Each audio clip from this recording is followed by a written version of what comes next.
நீங்கள் தில்லைக்காளி கோவிலுக்கு போயிருப்பீங்க, சுவாமி தரிசனம் பண்ணிருப்பீங்க, அம்பாளுக்கு முன்னாடி நின்றுட்டு உங்கள் குறைகள் அனைத்தையும் சொல்லியிருப்பீங்க.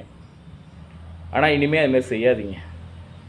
தில்லைக்காளி நம்ம எல்லாரையுமே அவங்க கையில் வச்சுருக்கிறாங்க. நம்மளை பற்றி அவங்களுக்கு தெரியும். நமக்கு என்ன செய்யணும், என்ன போகணும், என்ன வரணும் எல்லாமே அவங்களுக்கு தெரியும்.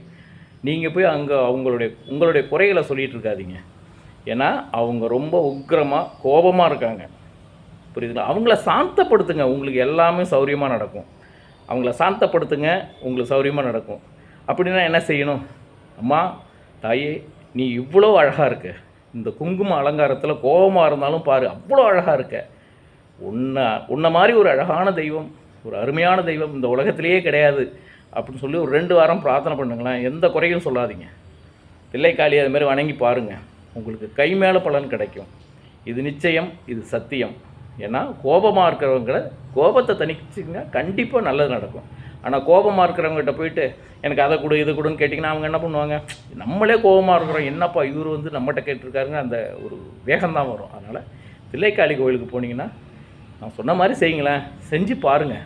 நிச்சயமாக தில்லைக்காளி உங்களுக்கு அருள்வாள். ஏன்னா நம்ம சிதம்பரம் மட்டும் இல்லை, அண்டத்தில் இருக்க நம்ம அனைவரையுமே அவள் கையில் வச்சுருக்கா. நமக்கு என்ன தேவைங்கிறது அவளுக்கு தெரியும். அதனால் எங்கே எப்படி சாமி கும்பிடணுமோ அங்கே அப்படி சாமி கும்பிடுங்க. நன்றி.